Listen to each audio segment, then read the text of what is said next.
Hello, it's another live session. Welcome to A Day in the Life with a Scrum Master with Dr. Francis Mbunya.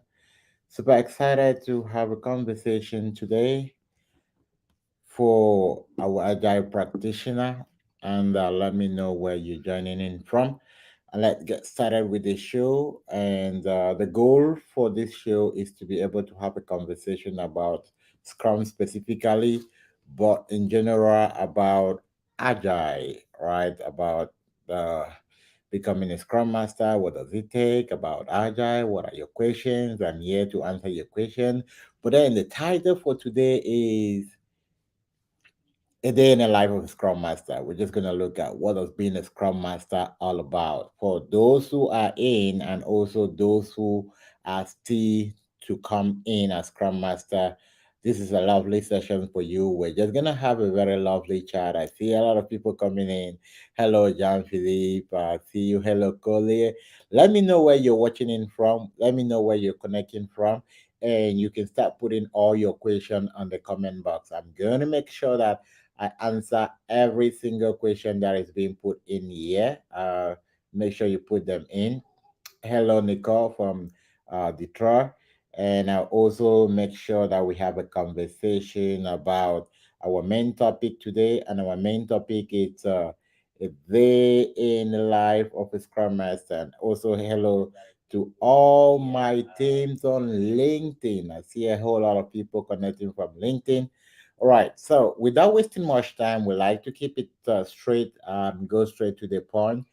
The reason I come live is to make sure that we're having a conversation, right? It's not for me to come and start talking about myself. Okay, if you've not have quite some time to uh, check more about me, you can check me out on YouTube.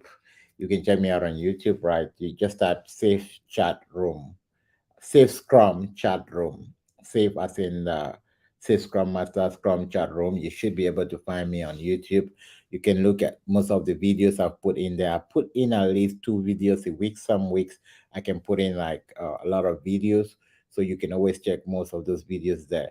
I also do a lot of trainings for those who are still trying to become practicing Scrum Master.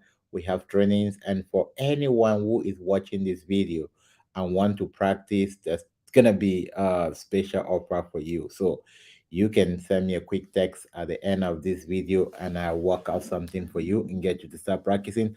For those who want to become Safe Scrum Master, we have our next training starting on Monday. But as I said, let's see what we have on board. Oh, I see Maurice watching from Cameroon, Winnie from the UK. Wow, Doris from England. Wow. And John from the USA, David from Calgary, and Winnie. Oh, Winnie. Hey, Winnie, how are you? I hope you're doing great. And then we also have Daniel from New Jersey. Hello, Sir Daniel. I see a lot of agile coaches online as well. So I guess we're going to learn together, right? Let's get going. So, a day in the life of Scrum Master, what does it mean? What does your day look like as a Scrum Master? Why I'm having a conversation about this? Put all your questions on the chat box and let's look at how we can address them uh, as we move along. So when they say day in the life of Scrum Master, oh, somebody has been might be wondering, I've heard a lot about Scrum Master. Who is a Scrum Master? And what does a Scrum Master do all day long? Right. A Scrum Master is a servant leader, and a Scrum Master is someone who help the company in delivering a product using agile practices. You might be asking, what's agile? What is agile practices? What exactly does it mean? All right. Agile, it's a term which kind of means flexibility. When someone say you are agile, it means you're flexible, you can easily adapt, you're open to opinion, right? So Agile, if you want to explain what agile is to someone that is a lay person and don't understand any jargon on project management or project delivery, one of the easiest way you can go about that is imagine you going to a salon, you're a lady, right? And then you sit in front of the mirror, you say, oh, I want braid on my hair, for instance, and they start making you say, oh, that's too long. Oh, you need to shorten that. Now that's flexibility.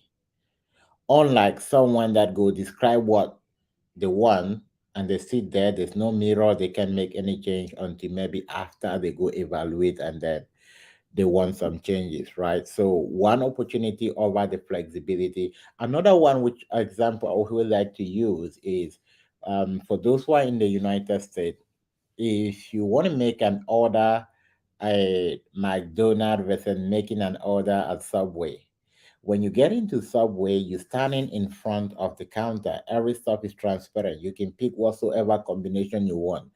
At the end of the day, there are high chances that you won't make a mistake. If you go to McDonald's, you give your order at the window or at the speaker, and you pick it at the other end. And maybe at the other end, you say, oh no, this is not what I ordered for. And then they're going to ask you to pull over and stand on one side or to go around again and place a new order. That takes a whole lot of time, right? But then for Subway, you can make changes. Oh no, that's not what I need. So Agile just help us to be fast feedback, and learn more faster. Now, when we talk about a day in the life of a Scrum Master, we're talking about how a Scrum Master deal with events, or what are the different aspects which a Scrum Master should be focusing on. And if you actually look at the description of this life, if you can actually go there later, you're going to see that we actually cover a lot. I did kind of a whole lot of write up of what a Scrum Master should be doing and what are some of the activities. So in case you're ever asked about in an interview, what does your day as a scrum master look like, what they are requesting or what they want is just you understand what a scrum master should be doing. What should a scrum master be doing? A scrum master is helping the team deliver a product using agile practices, right? And this includes removing impediment, this includes facilitating events, this includes talking with leadership, this includes coaching the team, this includes training the team, this includes understanding the product roadmap, this includes everything that you can think about agile project delivery. Right. As simple as that. So let's get ahead and get started. I see there are quite a lot of questions already coming in from the chat box. I'm super excited with that, which is the main reason why we are here to look at how we can have a conversation about Agile together, about Scrum together. Okay, so let's get started. And hello to everyone joining. Let me know where you're joining us from, and also let me know what questions you have so that we can all answer them together. All right. So the first question I see here, which I'm good, definitely going to share on the screen. If you can see my screen, you can see the question. Is from Nicholas. Apart from Scrum ceremony, how can you motivate team and educate your team? Very important question, Nicholas. Apart from the Scrum ceremony, how can you motivate your team? Now, the first thing you want to know, which I tell every Scrum Master, most often as Scrum Master, we think that the reason why we been hired is to come facilitate ceremony. No, just imagine that, excuse me, get some water. Okay, just imagine that you are a mechanic, right? Or you go into a mechanic workshop. You have all the tools, but if you don't know what you want to build, the tools are going to be useless, right? The same thing for a scrum master. You can know how to facilitate all the events, but if you don't know the product which you're building, then your knowledge of the Scrum event is useless. Which is where a lot of people are facing a problems practicing Scrum Master. Say, oh, I've done everything possible. I know all the events, but I'm not getting an interview. It's because you don't understand the product you're working on. Let's say that if you work as a Scrum Master in Chase Bank, your first goal is that they want to deliver a product, which is why they brought you in as a Scrum Master. So your goal most of the time to spend understanding that product and in helping both leadership and the team on how they can deliver that product using agile practices. And that is when facilitation of event even coming. So we cannot talk about facilitating Scrum events without talking about the product, which is why we start talking about the case study. What is your case study? What have you been working on? If not, you realize that you put yourself at the point where you say, oh, I work as a Scrum Master for AT&T, and I was helping them to facilitate events. I was helping the team remove impediments. That is beautiful, but that doesn't really make sense until you're able to get to a point where you say, okay, I work with AT&T, and AT&T wanted to build an application that could help maybe their corporate no no that could help enterprise client effectively communicate with customer service without getting on the phone. Now, that's the reason you were brought in to facilitate the building of application that could enable seamless communication between enterprise client and the provider in order to reduce phone calls and people staying on long. So they kind of automate the system, which is why you were brought in. So unless you understand that value, it becomes difficult for you now to effectively understand apart from facilitating event. So, Nicholas, I hope this answers your question.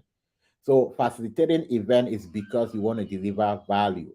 So what should you be doing? Understanding value, assisting in the product roadmap, helping to clear the release plan, looking at how you can support the PO on how to organize the backlog so that we can deliver on time.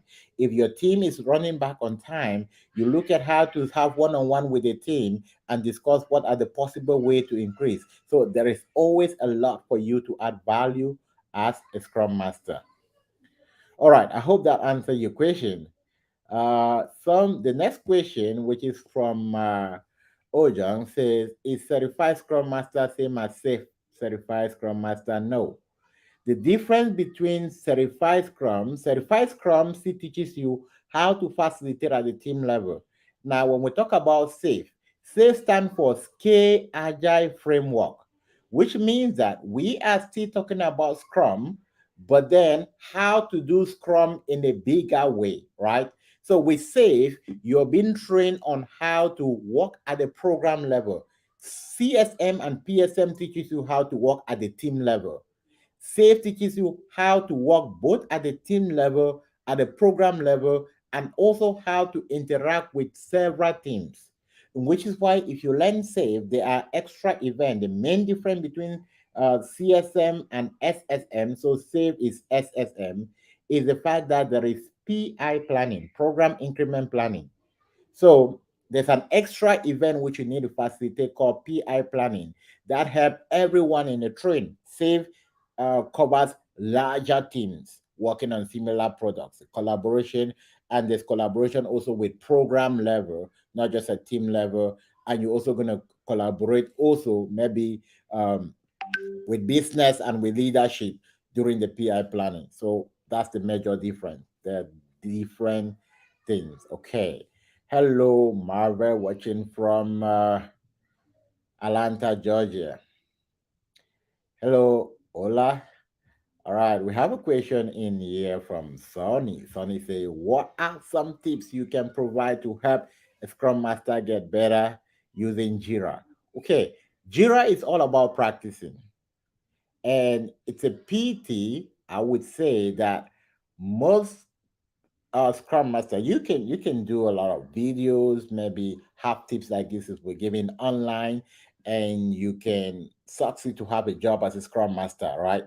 But one of the things which is missing, which is very dangerous for us Scrum Master, is actually getting to start your first day without practicing and being in a real environment or being under coaching. Now, some people feel like you need coaching because you don't know.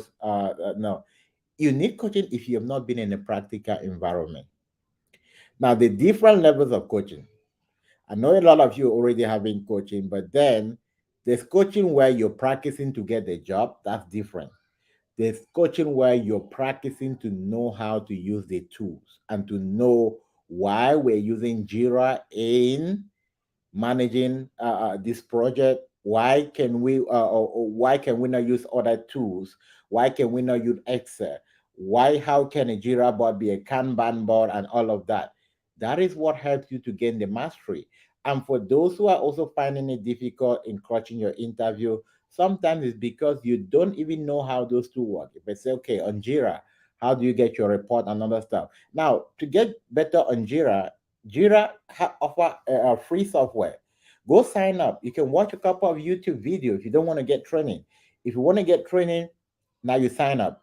We virtually have a Sunday morning session where we have expert that teaches you Jira, how to create your own Jira board, how to manage it, and because we know it's a very important tool, right? Also, when I do one-on-one with my team members, I also emphasize they should use Jira. And for those who are also working, where I provide coaching for those who are working, one of the first thing when they get their laptop is to sit with them on how they now bring all of that theoretical knowledge into Jira.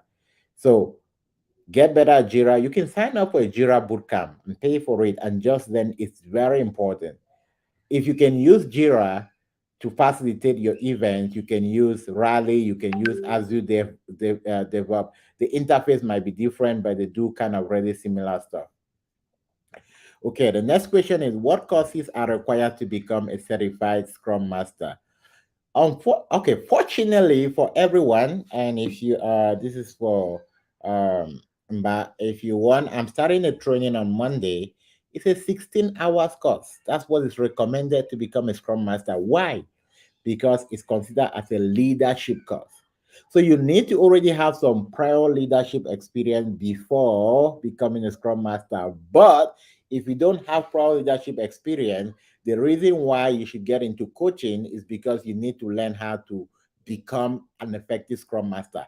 But then for those who have been in project management space for a very long time and have those keys, it's going to be a very easy to do stuff for you to be a Scrum Master, because Scrum is just like project management minus management power. But sometimes it also get frustrating if you're a manager and they took away your management power, right? Which is why in most of the cases you have a lot of companies that have been practicing waterfall. They find it difficult to switch to agile or to really become more agile because they still want to hold on to those powers. All right. So the next question says that what are the mandatory things a Scrum Master should do to be successful? First, I talk about three things. The first thing is that you need to understand the Scrum framework. If they wake you up from sleep, you should be able to know all the events and what time they happen, what are the orders in which they happen. You should be able to have a conversation about the events. I shouldn't ask you about or tell me about what would be a good time to run a backlog refinement or what would be a good time to run a retrospective, and you tell me, oh, we do retrospective before backlog refinement. No, you should understand what is the sequence of all the events, what is the role of the Scrum Master in all the events, who are all the teams, who are all the participants that should be in all the events, and also the flexibility of the event. When you understand that, the second thing which you need to master is your environment. What environment are you working in as a Scrum Master, and what role does it play, and what is the team composition in different environment, right? Now, when you do that, the third thing you want to do is to master the tools that are used in facilitation. If you can master the tools, you master your ceremony, you master your case study, there's definitely no question that's going to throw you off. All right, so probably gonna keep the question answers a bit more shorter because I see there are quite a lot of questions coming in. Is it a certified Scrum Master as a safe Scrum Master? What is the difference if they are different? I think I already answered that question. Um, Thank you. Hello, Stella, watching from North Carolina. I also see Bushari from Canada. Hello, hello, hello, hello. Um, okay, perfect.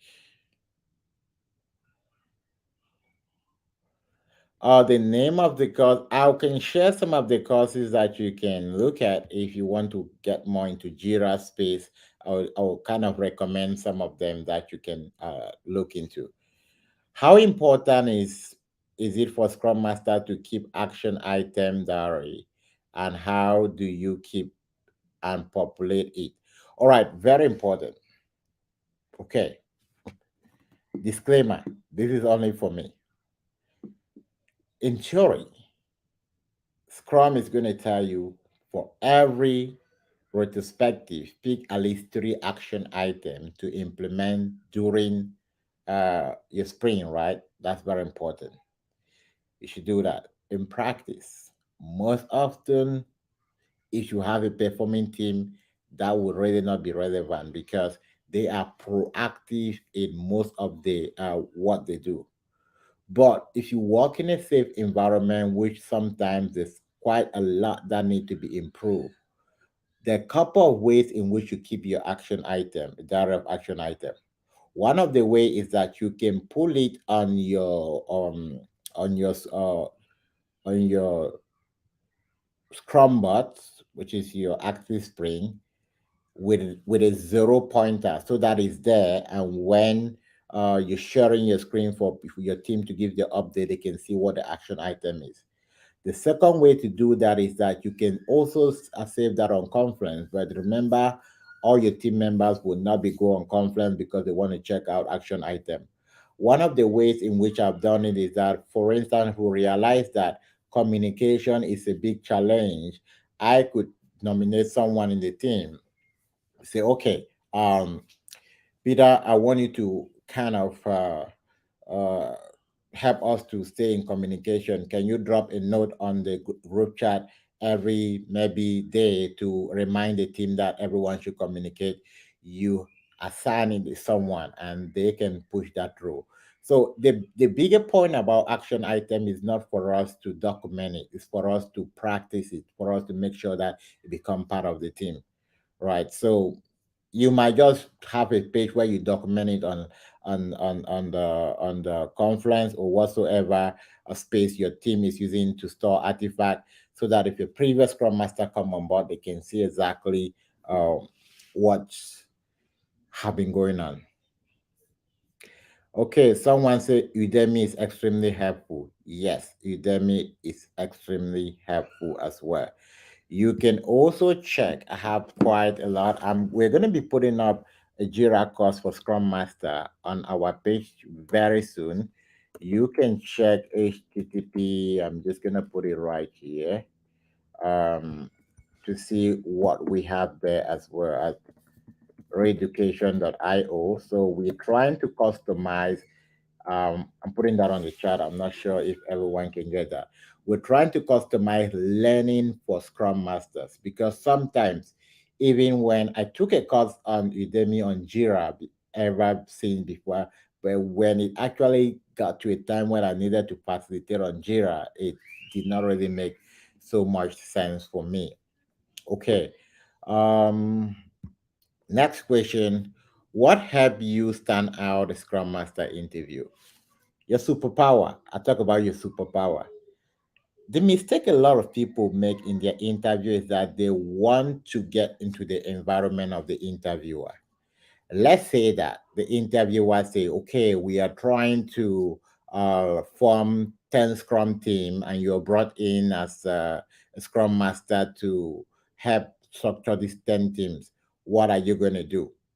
Now, many Scrum Master will want to step in and figure out how to structure 10 teams because that's the question they have been asked and they want to make sure they fit into that question. No, you don't do that.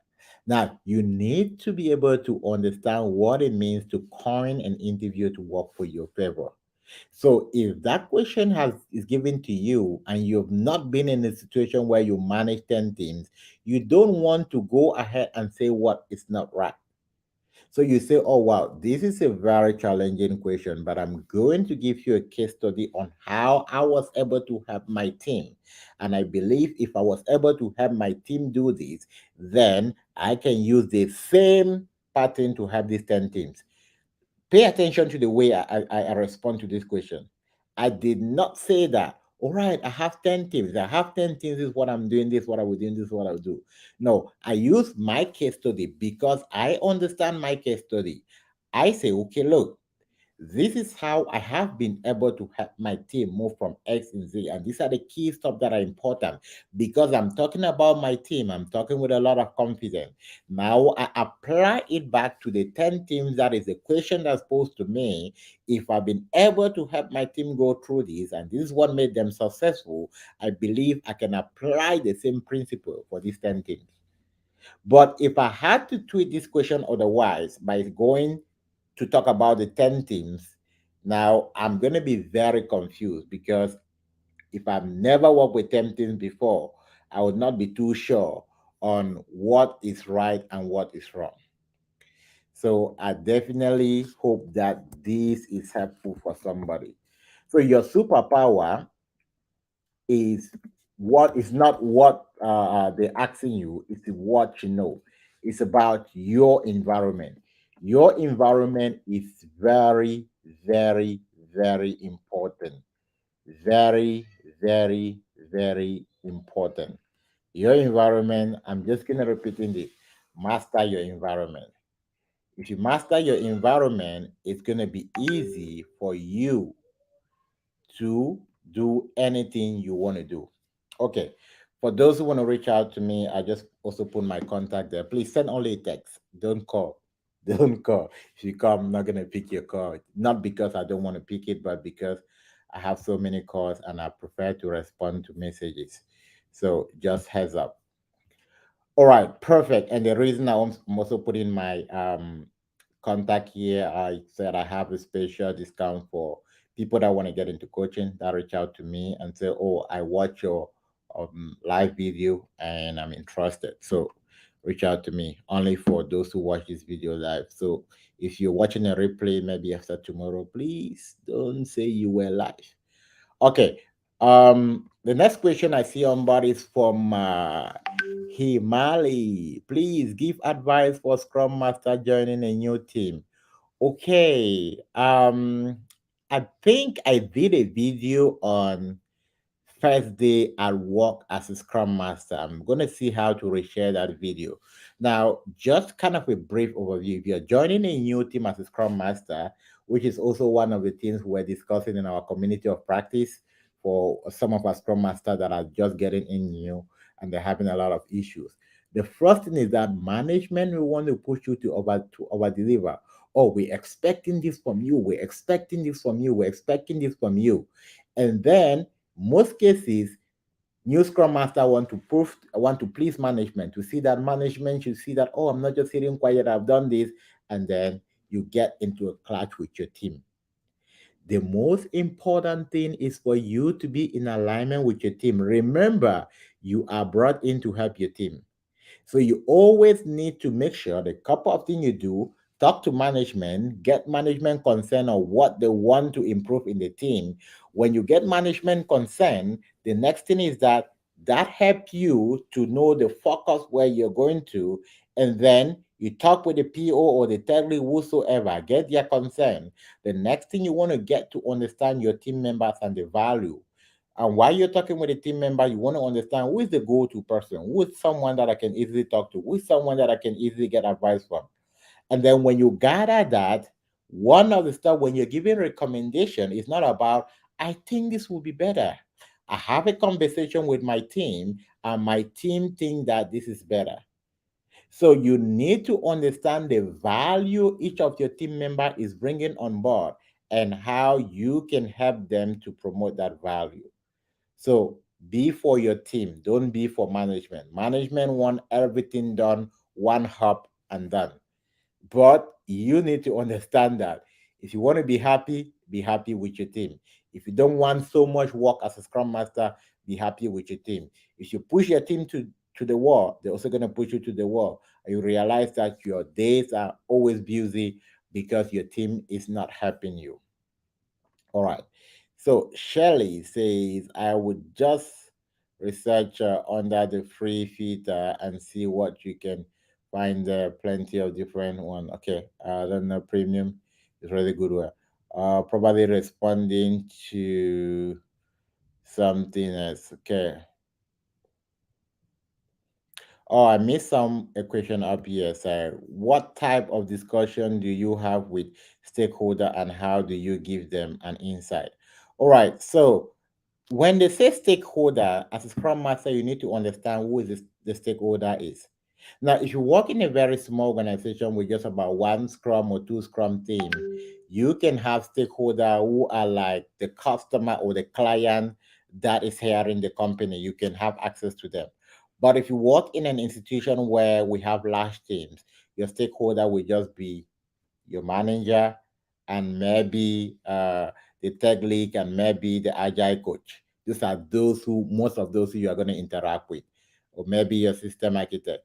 So stakeholder simply means that those who have interest in what you're doing. The discussion you have with them is on the business value that your team is delivering and how effective you can promote that business value. So you're going to be giving them an update. Okay, I have a conversation with the team yesterday, and this is what I think we can do as a company to improve the team. So it's going to be a forth and back conversation on how we can effectively deliver agile best practices. Right. In most of the cases where you, the Scrum Master, you having direct communication, let's say with the stakeholder that's giving requirement and they're constantly coming to you for question, that's an anti-pattern. You don't want to let that happen. The role of a PO is to talk to stakeholder to collect requirement. Your role as a Scrum Master is to handle leadership issues that is affecting the team. So pay attention to that. All right. So let's go ahead with the next question.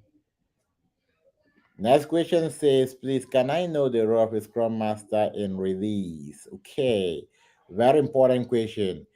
You also want to check the video I posted yesterday on the 5 different level of agile product delivery. Now, for you to understand effectively what is agile transformation and what is your role in release, you need to understand where release come on board when we're talking about Scrum. Now, if you hire as a scrum master and a company that has never actually used agile delivery approach to deliver the product, and they want you to help them, the first thing you look at is what product. Agile focus on product delivery, not on project delivery. What is the difference between product and project? Project focus on budget and time. We have 6 months, we have this budget, we want to deliver this project. Now, product focus on we want to deliver this value to our customer. We don't pay attention a lot on budget and timeline. The budget and timeline only come in when we find out what value we need to deliver and what time we need to deliver. So the first thing in agile project delivery is the product vision, what we want. When you have the vision, you create the roadmap. When you create the roadmap, it helps you to create the release planning. Now, when we talk about release planning simply means that how many sprints or how many iterations do we need to execute in order to deliver this product? And what future is going out and which iteration are they going out. Maybe after iteration 2, we'll be able to deliver 2 futures. We are releasing 2 futures to you.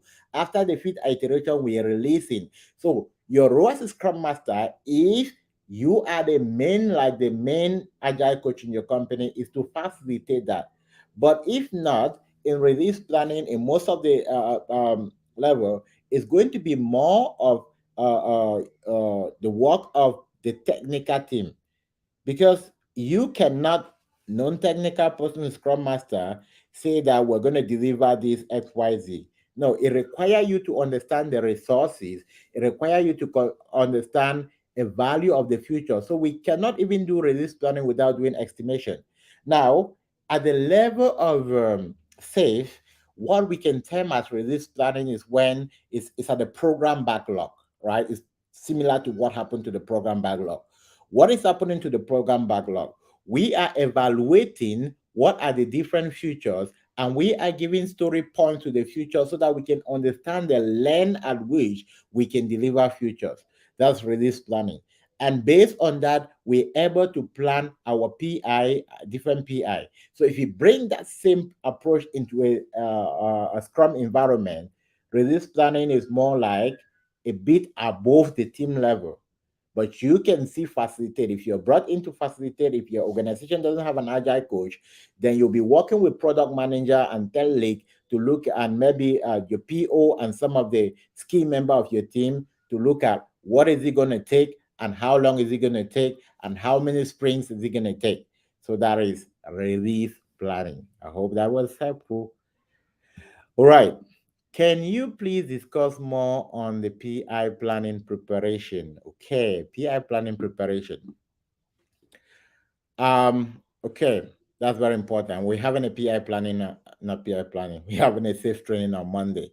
For those who are not yet safe certified and you want to join, you can still send me a text after this, and you'll still get a discount for that. Normally, it's $1,000 for the training to get your safe training certification, including the certification, because we go beyond and above. But you can see this more cheaper online, right? You don't have to come to me. Just but the value we create is what you want to get. All right, PI planning.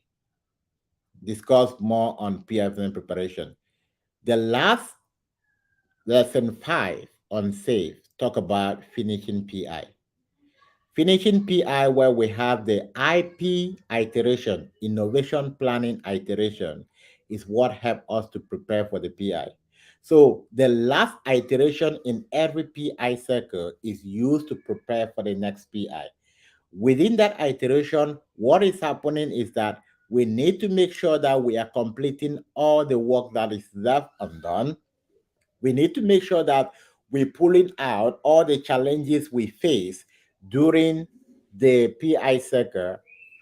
We need to make sure that there's a system demo, there's a PI system demo that's been completed. We need to make sure that the inspect and adapt workshop take place and we identify the root causes of all the challenges that we had. And we also rank the challenges based on their impact on the system.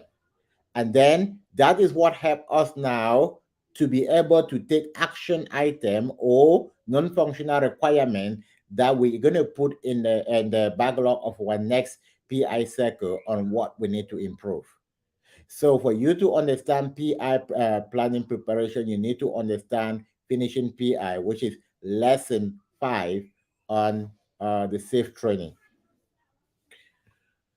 Right. Question Alan says, what kind of insightful question can you ask the key stakeholder, PO, developer, when you are joining a team?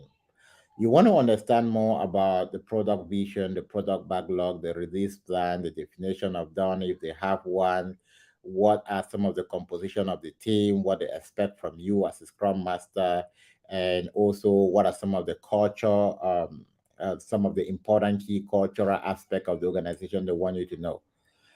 During our community of practice today, we have community of practice, our Scrum Master that are within my team will come together. We did understood that you can be in a safe environment and you can do nothing except daily stand up.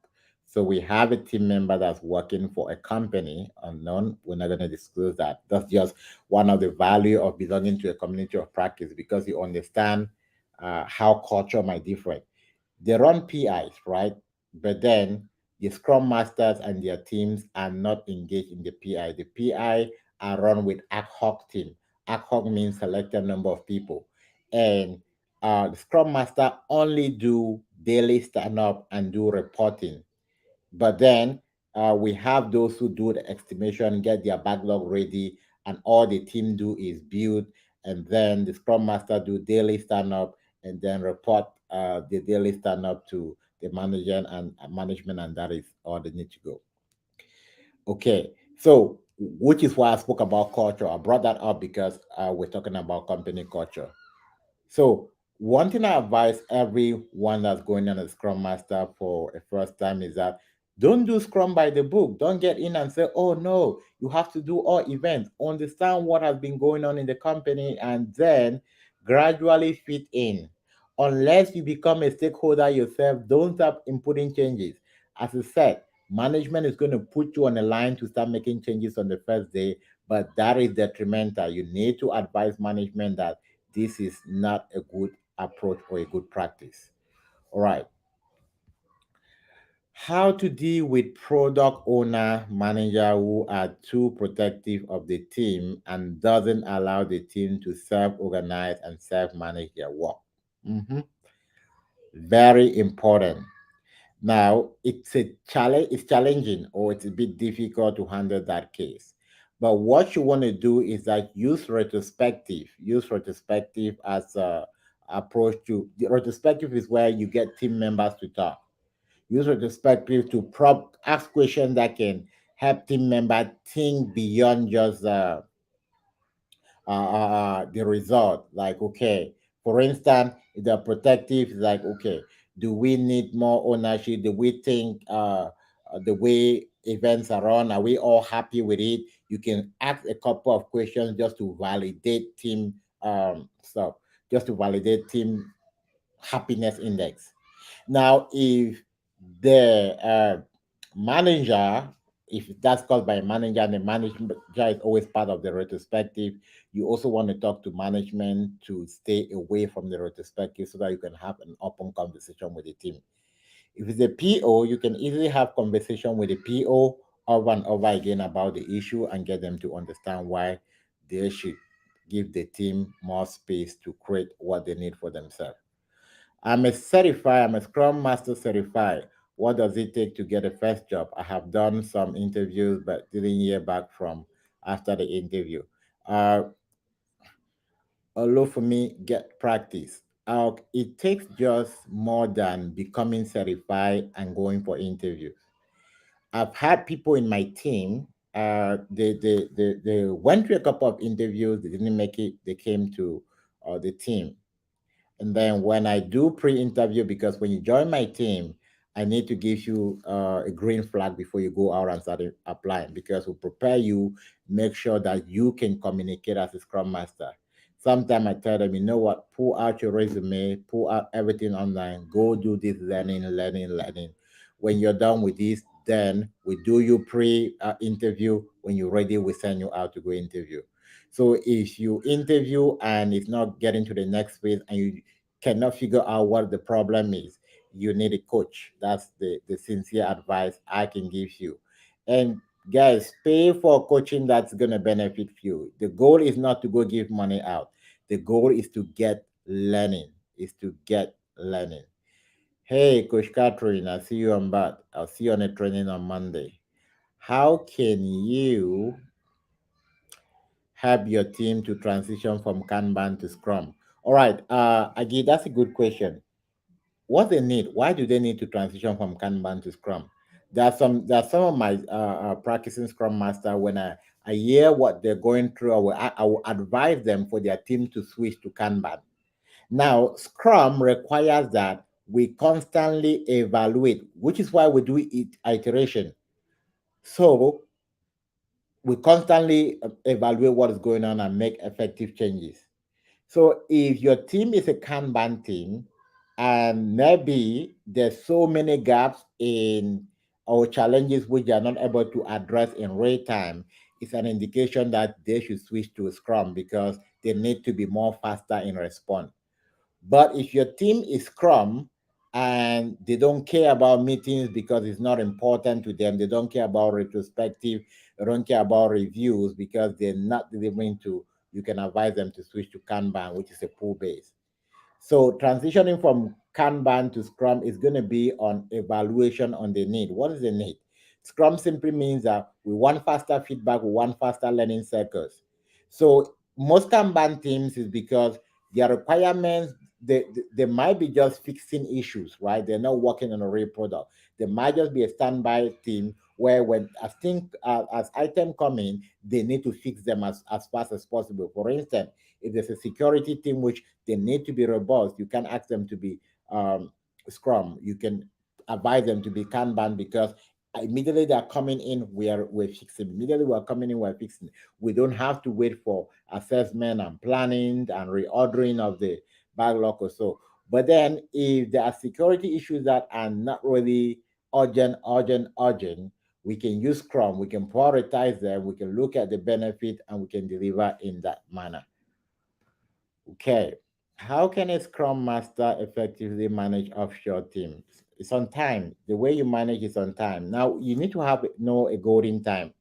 Golden time, if you're in the US, the golden time will be somewhere between 9 a.m. Eastern time and about 1 p.m. Eastern time, right? Because by 1 p.m. Eastern time, it's almost about 11:30 p.m., if I'm not mistaken, or 10:30 p.m. India time, which is like a father's time. And it's definitely going to be a bit really late, about 2 a.m. or so in Japan. Now, that is about 1 p.m. It's also about 6 p.m. in Europe and other stuff. So if you have a cross-cutting team, the way to manage them is to understand the difference between time zone. So when part of your team is based in India or based in Europe, your meeting sometimes will start somewhere between 9 a.m. and about somewhere 1 p.m. 9 a.m. because at 9 a.m. Eastern time is also 6 a.m. Pacific time in the US. So creating that balance is the most important thing to manage there, to manage offshore team. All right. What kind of company are good for the first time Scrum Master to work in? Like insurance, banking. When you know it, you know it, right? The goal is to know. Now, the Scrum framework is applied the same. No, come on, let me rephrase that. The Scrum framework generally can work in every environment. They just re-customize. What change is the type of teams and the product they're working on. But the way you will help a team succeed using a Scrum framework in a banking environment is the same way you will help a team succeed using a Scrum framework in an insurance environment. I will say that your goal will be to master what you need to do as a Scrum Master. If you can do that, the environment will not really be an issue. Now, you might have like a preference. You might have a preference to say, like we have one of our practicing Scrum Master. She was from gas and oil and gas industry, and she specifically wanted a Scrum Master role in the gas and oil industry. And immediately, she got the first interview there. She had a job, right? So you might want to prefer because of your background. You can also specifically say, oh, I want something more in this industry because I want to learn more about the industry. But there's definitely no big preference. It's going to be more about your choice. All right. And William, how do you deal with uptight Scrum Master who he doesn't need your help with the backlog? Okay. Even though he's quite good with what he does with the backlog. I think um, uptime, was it PO or Scrum Master? Because dealing with the backlog is a PO. And I'm suggesting you talk about the PO. Let them be. If the PO feel like they don't need your help and everything is going good, respect the boundary, right? Just respect the boundaries. It's okay. It's up to them. Just respect the boundary. Sometimes it's good to just let those who don't want help be. So long as it's not causing major distraction or major disruption in the team. You don't want to fix what is not broken, right? So just make sure that you work with your team. If the backlog is organized, everything is good, fine. If not, if they're not organized and they don't need help, now the retrospective will be able to help you find a way around that. Okay, David, please, when a team is self-organized and following Scrum framework, what else will be required from the Scrum Master of the team or his or he or she is no longer required? This question is urgent, please. Okay, very urgent. All right. If a team is self organized, the only reason why that team is self organized is because they needed help. One of the reasons why team never get to performance is because no one is guiding them. If you self-organize doesn't mean that no one is facilitating event. Self-organized simply means that they can collaborate among themselves without you pushing them to say, hey team, you need to come to this meeting. They know exactly what to do, right? They can promptly take action without you having to push them around. They understand what to do. If their velocity is not going, they can say, oh team, let's do something. But they can only do that when there is you as a scrum master, you're performing a key role, facilitation. Now, if your team is coming now to do facilitation, now they become disorganized because the rules now are not specific. So self-organized team doesn't mean that they don't need anybody. It means that they know exactly what to do without you pushing them around. So I hope that urgent question was answered and you satisfied with the answer. Do you provide training and certification for Scrum Master? Yes, our next training is on Monday. And you can send me a text. I just put my number, it's scrolling down there. I want to be part of your next team, and then we can take it from there. All right. In what way can you support a PO in practice? Just have you can have weekly session with your PO just to have a conversation and see if they need help. All right. Sometimes the best way to support your PO is you can help them to create the demo deck. But in different companies, you might be the scrum master and the PO and every stuff, which I say culture are different. But you have your PO, you can always ask them, oh, how can I best support you? Is that something you want me to do? Just be in communication with them. But one of the best practice I used to do for my POs is that I create a week. We just meet about 15 minutes. We have a conversation. Even if there's nothing that I need to do on the backlog with them, it's just like, hey, what's going on? And it just helps to strengthen that relationship. What are some example of action teams? Action teams. Action teams would not really know what action teams are about. Action teams, the one that are implementing. So I need to do some research on action teams. I don't understand what that exactly means.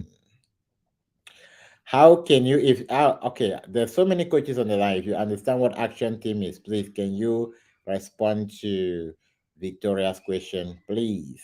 Also, that's also going to help me to learn one new thing today. How can you know the increment your team is delivering is valuable besides feedback from the stakeholder? Okay, very important question, practically. You need to know the release plan. If you know the release plan outline what are the stories that need to be completed in what sprint and how is it going to add to what future. So if you don't know the release plan of your team, then you will not be able to know if the increment is valuable or not. Right. So it's very important you know that by understanding the release plan. Speaking about case study, can you share your thought on how to craft a strong case study on working with a company training delivery team for a company training delivery team for value delivery? Doris, I probably might not really understand what you mean here, but then the 7 steps for you to create a case study. I think I shared the website. Let me see if I can get that website to scroll along for people that might need to capture that. So for the website, I'm just gonna put where you can find the video I did on and also download the template I did on how to prepare a case study. One of the things you are going to realize when crafting a case study is the fact that you need to be able to. So I just added that website beside my number. First step is to understand the business environment. What is a business environment? Remember, I just said, as a Scrum Master, you're not hired to come facilitate event. You're hired to deliver a business value. Okay, let me use a practical example and case study. All right. I'm not sure iPhone 14 is out yet, right? We have 13. Let's assume that Apple is planning to do a new release on iPhone 14. I don't know if they're available yet or not. But then they need a new update of the software. They don't want to use iOS again. They want to create something really mystical, right? And what are they going to do? They're going to bring a team of developers to brainstorm on that and develop a project. So a case study would be that if you happen to be a scrum master working for that team that's delivering that product, you can say, okay, I was working with a team of developer. meant to build a new version of iOS that will host iPhone 14, right? So you're building a product that is adding value to the company. You might not build a new product, you might only build a new functionality, right? You might only build a new functionality that add up to what is already there. So building a good case study or building an outstanding case study is about understanding the product, the business value of the product, and why it's important for you to work on that product. Okay.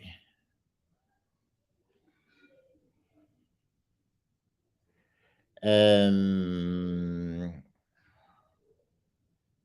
Hello, Ma'am Sandra.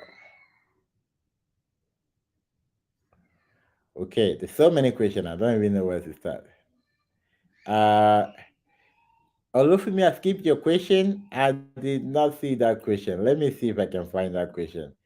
But I'm not seeing that question. Okay. I think it should be a question. I'm a Scrum Certified Master. What does it take to get your first job? I have done. I think I answered that question. Which question again? I answered that question already. Let me see which question is next. I've answered David question. I've answered bad question. And question, in what way can you support PO in practice? I've answered the question. What are some example of action team? I did pass that question. John, I asked your question on case study. So, and from Dallas, how would you keep your squad engaged? Okay, this is a question from Ada. You keep your squad engaged by ensuring that you check on them. That's the simplest way to do that. Always ensure that you are communicating with them, not just on work, right? For instance, this is what I do. For most of my meeting, I lock in like 5 minutes early. There are always people that will come in early. When they come in, and engage with them. Oh, how was your weekend? What did you go to? What did you do? And then we start talking about that. And the next person that come in join in the conversation. They engage. And then what we also do is that we try as much as possible to, like, especially during midweek. Hey, someone have some weekend tips where you think you're heading to a restaurant, some stuff to discover. We shared also a bit of social aspect in the team, and that's kind of help the team engage. Um, right. Thank you. What are the main things to keep in mind during stand up? I understand three typical questions are no longer mandatory. Okay. They are a guide, right? They're not mandatory, but they are a guide.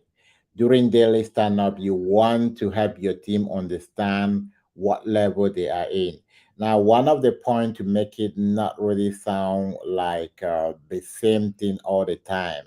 I always use a lot of a joke during my daily stand up, right? I can say, okay, now I know that the people I have an offshore team, the people who are in India, they're about to get to bed now, so I'm going to give them um, the floor to start first. All right. Uh, I call them. Okay, I can come and say, "Oh, California, I think you're still getting out of bed. Maybe you will start from California today. After your breakfast, you can go get. After this, you can go get some breakfast, right? Just create some fun there. Sometimes they can come and say, "Okay, Will, you're starting today. When you're done, pass the mantle to the next person." I can come sometime and say, "Oh, I need someone to help me facilitate today. Who want to start up today?" Just creating that fun within your team and not making them feel like, because the developer should own it. You facilitating, but also make them understand that even if you're not there, they can still facilitate. Whew, those questions are many. Perfect. Maybe I should do this frequently. Okay, I'm gonna think about that. All right, so let's have this week. No, I'm not gonna promise that. I think about that before I give that. I'll try to come up online more frequent this week, but I'll put the notification before I come online. If a Scrum Master is supposed to promote Agile principle in an organization, can the organization culture override Agile Scrum principle? Yes, it can. The organization culture, I did share a case where they practice safe, but not all team go to safe. They have an ad hoc team that perform that. That's an organization culture. So it overrides. Even Scrum or Agile principle itself tell you, hey, these are not rules of thumbs. These are just guidelines. They can um, overrule that. And next question, how do you help the team split story? For example, a team that always has big story point of 21 to keep break them down to smaller story. Okay, very important. One of the reasons why a team will have big story point is because they don't understand the use of the Fibonacci sequence, or probably because they're not doing backlog refinement, or they don't understand exactly what story splitting is all about. Now, one of the easiest way for you to help your developer understand what story splitting is all about, if they're doing testing, just tell them that, okay, let's make sure that if a story is going to go through more than two multiple tests, we can split them and make sure that it only go with one test, right? That's one of the easiest way. Non-technical. This is my way. It's not what Agile recommend. I'm just giving you like for a team that has no idea. They know that, oh, we're gonna do this test, this test, this test. Maybe let's try to split it down to make sure that history need only about one test to one unit test to go through. Now another way it can still be that if it's possible for us to complete different aspects independently, then let us do that. All right. Now, if a story is too big in a way that we cannot break it, it means, well, let's put it as a spike. And there's kind of 21 story point.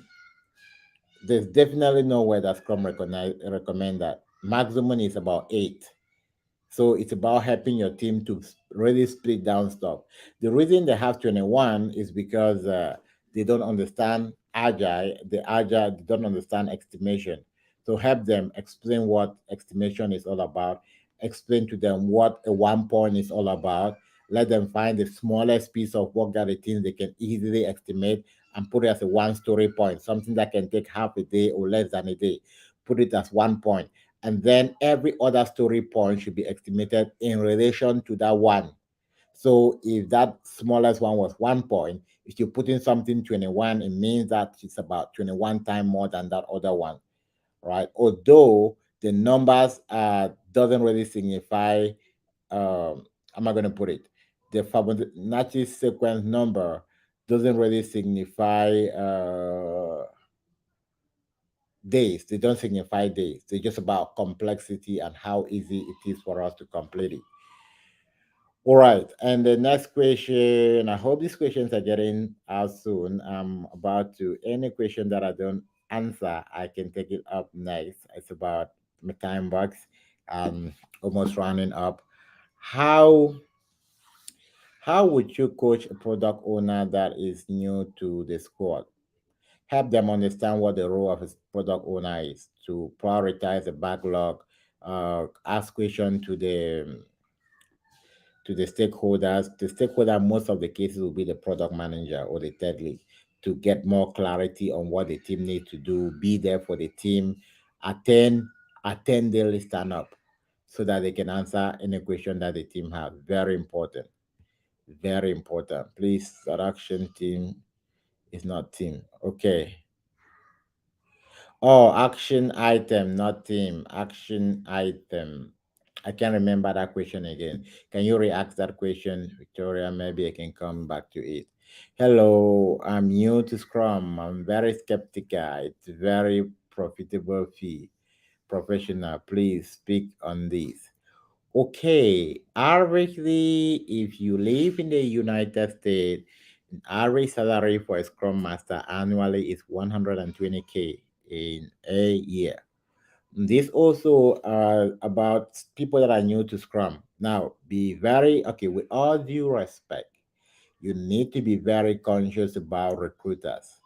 Recruiters are aware that many people are new to Scrum and they want to offer you as low as $40 an hour for an hour. Don't accept that.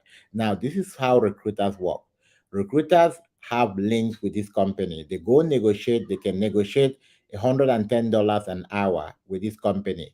When they come to you, they negotiate $40, which means for every hour that you're working, that recruiter is making about $70.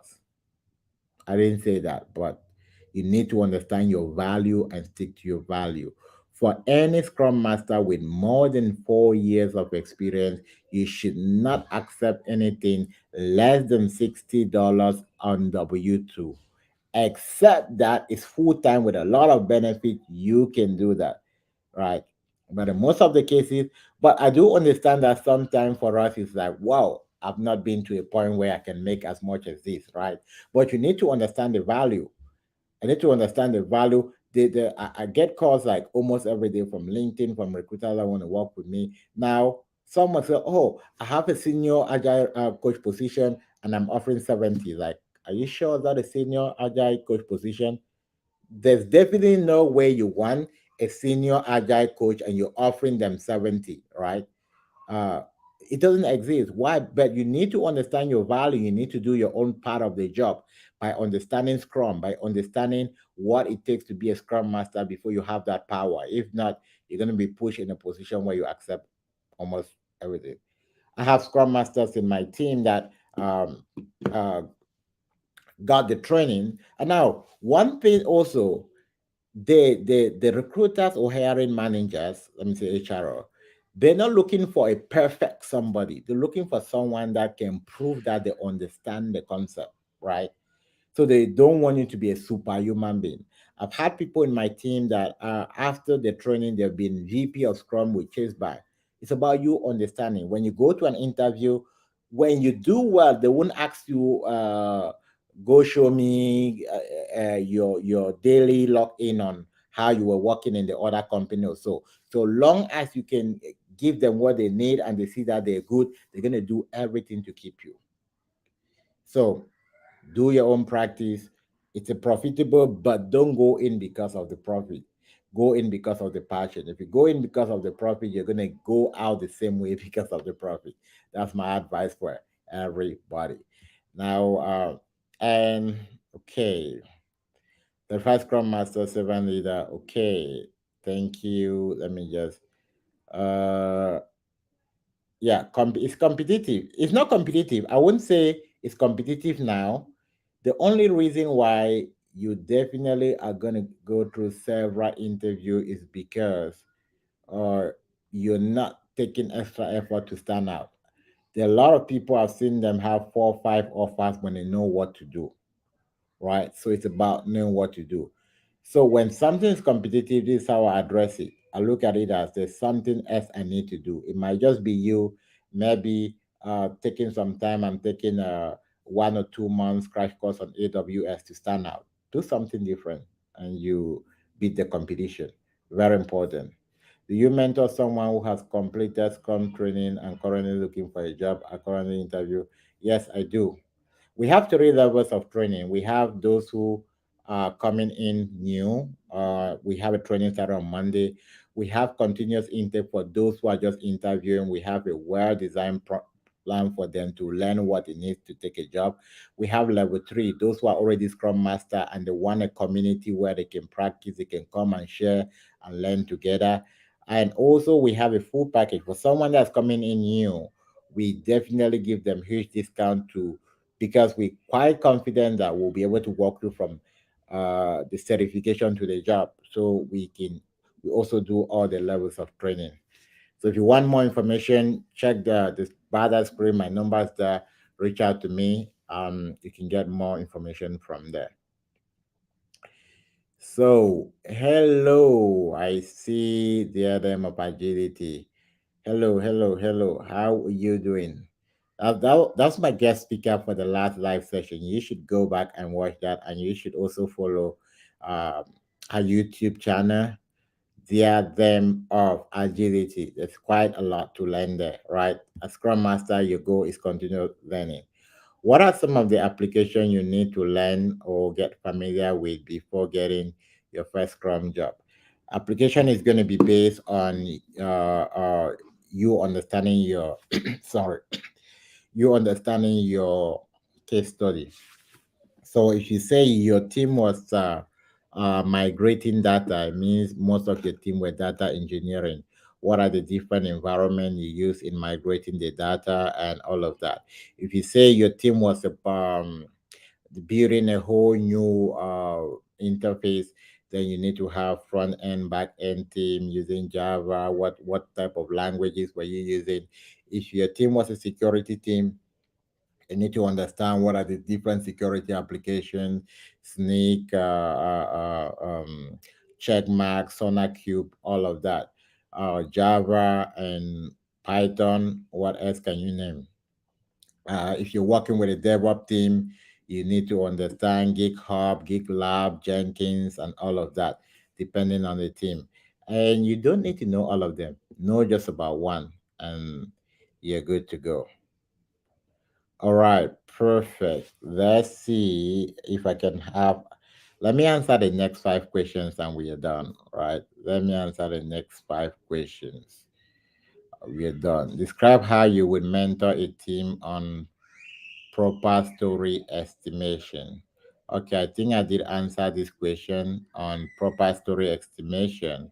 The first thing is that they choose the smallest story that would take them less than a day, and they give that a story point of one. And then every other work is estimated relatively to that. And right here, we can talk about vertical slicing, vertical and horizontal slicing. Vertical slicing simply means that what they're estimating should contribute to the increment that need to be delivered at the end of that sprint. What are some of the example of action item? Okay, what are some of the examples of action item? Action item can just be that let's improve communication, right? Let's everyone communication is can be an action item. An action item can be that if the back end need to do a major change that will inform the front end, let them post it 5 minutes or let's say 1 hour in advance in the team channel so that everyone in the team will understand that a major change needs to take place. If that is something that has happened, we can put that as an action item, right? So action item is something that we need in order to help the team move ahead.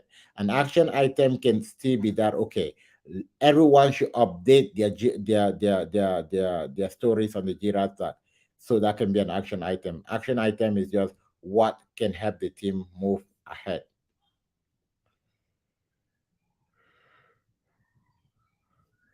How do you track dependency in a safe environment? All right, in a safe environment, remember that during the PI planning, we have the program board, which help us to know which team we are having dependency. So the PI already kind of link out, give you a clear understanding of what dependency are there, which team you're having dependency with, and all of that. So the way you track it is just with communicating with the team to make sure that you know exactly when they're completing as they committed. With the PI, they map out all the stories and how they're going to complete it across all the iteration. So tracking is just communication on how to complete that. The manager also asks what will be my role once the team is following Scrum framework effectively. The only reason the team will be able to follow Scrum more effectively is because you constantly guide them. Now you need to pay attention on metrics and what are the team's strengths and help them to leverage on that strength to move ahead, right? So when the team master, it's a big gain for you. Now, what you also do when your team is a performing team, you can stop facilitating. When the master, you still have your facilitation role to do, you still have your matrices to pay attention on, you still need to keep encouraging the team. As a scrum master, one of your biggest role is coaching the team, and that is no easy job, guys. It's a whole lot mental work. I just recently joined a Scrum team. The manager of my team said he's never had Scrum Master in his team. Developer usually stand in as Scrum Master. He was wondering if there's a need to teach me coding. No, don't get into learning coding. It's just uh, definitely going to mess you up. Except you want to do that for some extra reason, but in most of the cases, um, don't really go ahead to start learning coding and all of that. It's definitely not going to add more value. You also need to explain to your team, or you also need to explain to your manager the importance of staying non-technical. It's very important, even when you're technical. One of the biggest problem in Scrum team is when the Scrum Master start also doing coding. You won't have time to see what is going on, and the team start failing, and it comes back to you. So you can do that, but with a lot of caution. What's the role of Scrum Master during PI planning? Scrum Master facilitate in all the different breakout room one and breakout room two. If you have not done Safe Scrum, then you should do Safe Scrum. It's going to help you to understand that very clearly.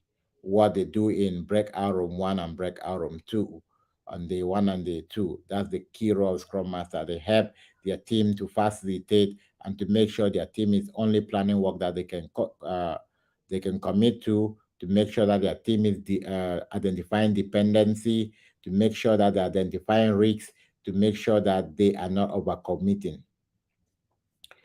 So, all right. So I guess I've answered almost all questions that were posed, but okay, perfect. So that was it for today. Do we have more questions? Come on, guys, stop sending questions. Let's round up for today. Okay, we can. I'm gonna put about a couple of days again to come on board. Quite a lot of questions, quite educative, and also learning a lot. This is definitely challenging. I thought I would hit an hour. It's an hour 15 minutes, and we're still there. Oh.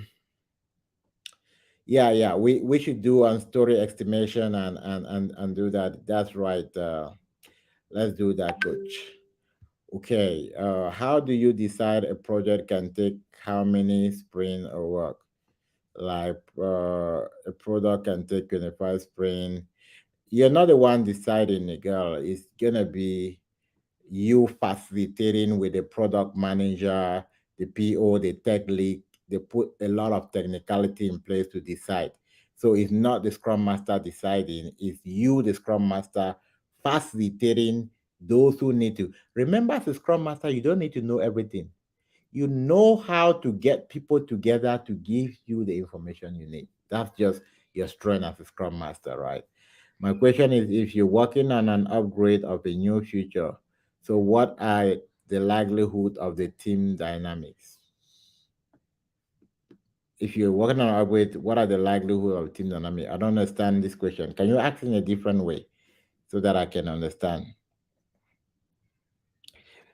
As it is now, I don't know how to answer it.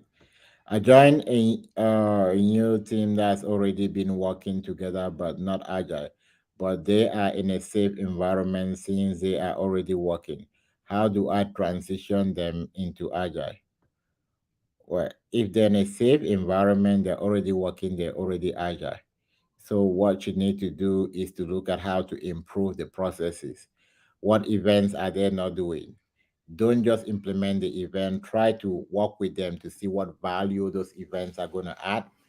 And when you see what value the events are going to add, let them understand the value, and together with them help them understand how this can be implemented.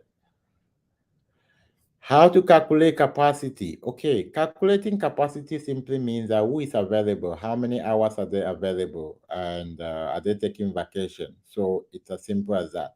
In a PI environment, you might have a capacity sheet that kind of give you who is taking vacation, what days they're taking vacations, and that help you. Now, every organization have a standard on capacity, and the standard on capacity, some say that for a sprint, a developer should be taking about 8 story points. Some say 6 story points, depending on the organization. It's based on that that you can calculate what capacity they have based on the number of story points. And then with save, you hear a lot on capacity and load. Load simply means that what they are taking versus what capacity they have available. All right, so excuse me.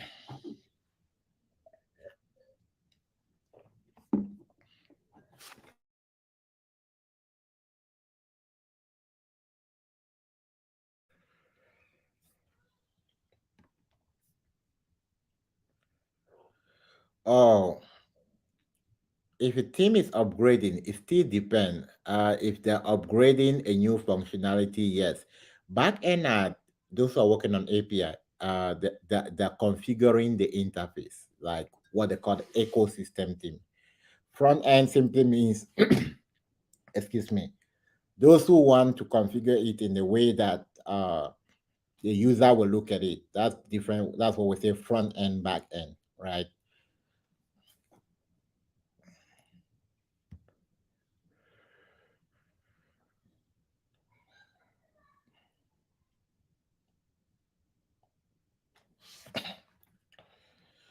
How do you guide a team that carry out story point estimation in hours?